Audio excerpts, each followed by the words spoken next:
Climate change is regarded as one of the greatest threats to our existence here on Earth. Cycles of extreme weather patterns leading to drought as well as flooding are speeding up and spreading.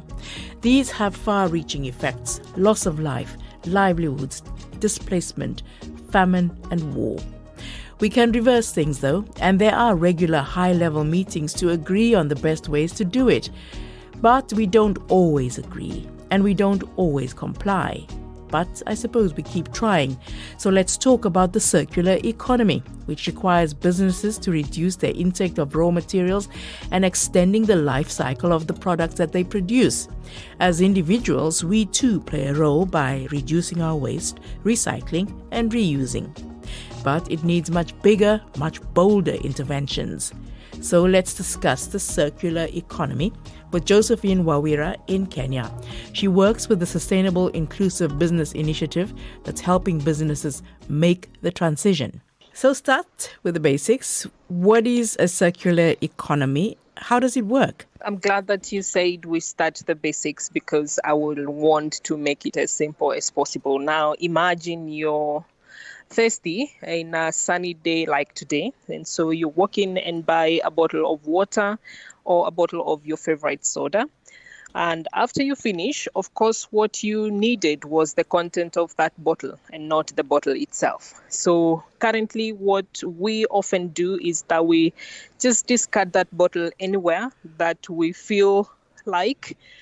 And imagine otherwise, if we took that bottle, took it into a collection point, for instance, or even if we are going home, we carry that home, what we call carry your own waste, and then we dispose it off in a separate waste bag that is not mixed up with organic waste or food waste.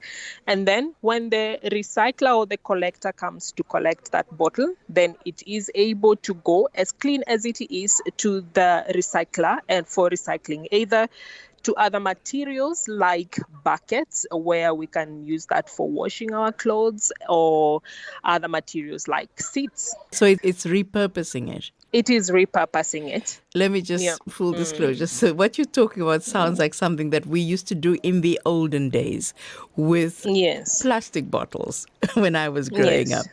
Okay, so you're going to add some more? Rightly said, because I remember when I was growing up, we would buy milk from our neighbor, and we would go with the same bottle every day in the evening. Of course, we would be responsible for making sure that it is clean and hygienic, but it was the same bottle over and over again. Also, I remember when we were growing rice, I come from a rice growing region, and after we finished, the husks from the rice or the maize would go to feeding the animals that we had, the cows and the goats. And so nothing eventually went to waste, and we reused and repurposed all those materials. And especially in an African context, this practice has been there for generations. And it's only that now we have given it a fancy name, a circular economy. Yeah, and people actually that live, and I think it's also a kind of issue that affects mostly middle-class people, I'd say, or a middle-class lifestyle, because people who live in poorer areas with less money, they actually do recycle quite admirably, I'd say. But are we talking about just what individuals do, or are we talking about larger scale, on a massive countrywide, regional, continental-wide scale? It is beyond an individual, but that is where it starts. It starts from you and me. But when we look at it at a larger scale, it goes to the private sector, the producers of the products that we consume. It goes to the government with the policies that they put in place to make sure that there are systems that push us as the consumers and the producers to implement sustainable practices. You know, it's not just about waste management. It is also about how we design our products as producers, that is the private sector, so that they are more reusable and recyclable. Okay, so give us an upscaled version of what you're talking about. Not so long ago, something called built-in obsolescence was very much a buzzword, where washing machines or cell phones, mobile phones in this country or fridges couldn't be fixed. They had to be replaced. So why? Because that was called sustainability, right? So how does that differ from circular economies? Sustainability can also be mainstreamed in what we currently call the linear economy. And the linear economy is where we take things from natural resources. We make things that we produce, often for what we call single use. So single use means we use them once and then we discard them. But then someone can argue we are practicing sustainability, but by making sure that we collect those things that are disposed of. On the other hand, this model that we are calling a circular economy is challenging that linear system and saying we have to close the loop. So it's simply like a circular circle. So products, instead of going back to the environment as waste, it becomes an input for more production. And so what happens in that case is that we also reduce the amount of natural resources that we take from nature. Where is this happening already? And how well is it working, this particular model? At scale now, we are seeing businesses and governments putting in place the measures. For instance, in Kenya, what we have experienced is a level where input, for instance, the investment in recycling facilities has gone a long way. And this has been empowered by the presence of policies such as the extended producer responsibility. And this requires that producers take responsibility of their products even beyond their life cycle, so after we use. So with this law that has just started being implemented, every producer is anybody who puts the products in the market, whether you're importing or you're making it locally.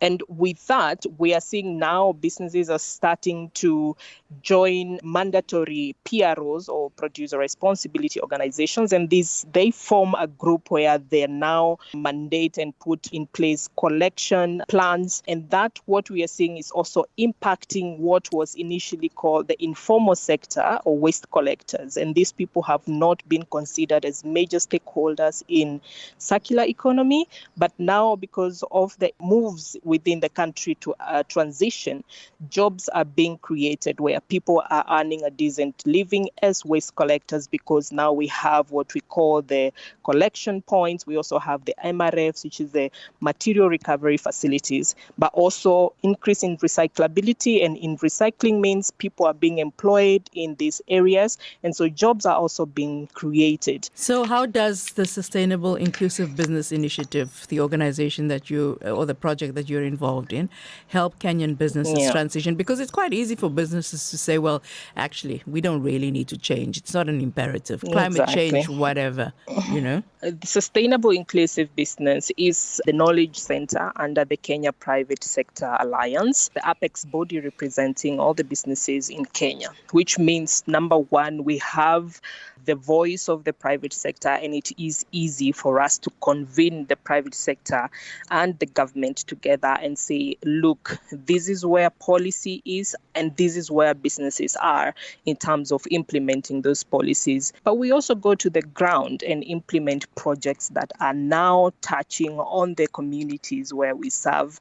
And one of the examples is a coast project where we're working with women and youth at the coastal area to make sure that we sensitize and empower them to create business cases from what we call waste to value. For instance, we did have one of the projects, or one of the beneficiaries of that project, that is now converting paper waste into new notebooks that are being used in schools. So we're helping this group of young people to collaborate with schools where they get those used exercise books directly from the schools themselves, and they remake them to new notebooks from recycled paper, and then they can go back to the students. How do you get buy-in from big companies, like mining companies, like multinationals?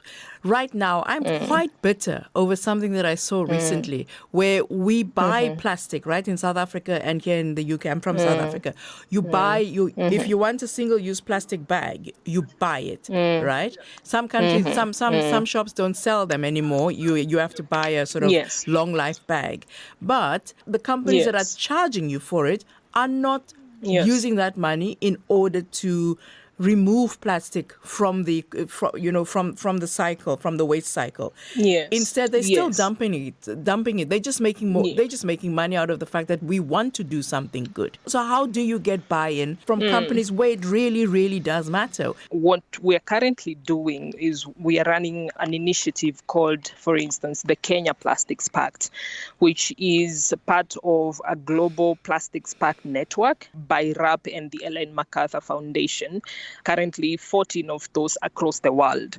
So in Kenya, for instance, what we do is that we have set targets for businesses, particularly producers because this one is dealing with plastics specifically, producers to meet certain targets by 2030. And so when members sign up to that, they commit that they will do whatever it takes as individual companies. I will admit that it is not an easy journey to, work with the private sector, because a lot of the mentality has been around making profits.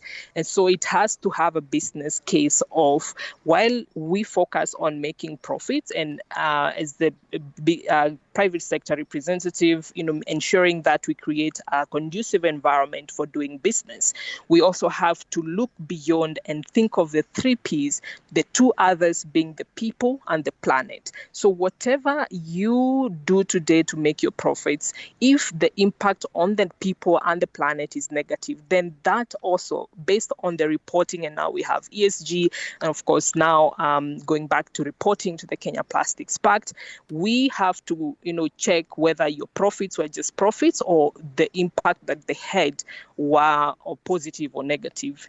Josephine Wawira, thank you very much. It's been very interesting talking to you. Thank you very much. Thank you. Bye-bye. Thank you. Karibu sana. Asante sana.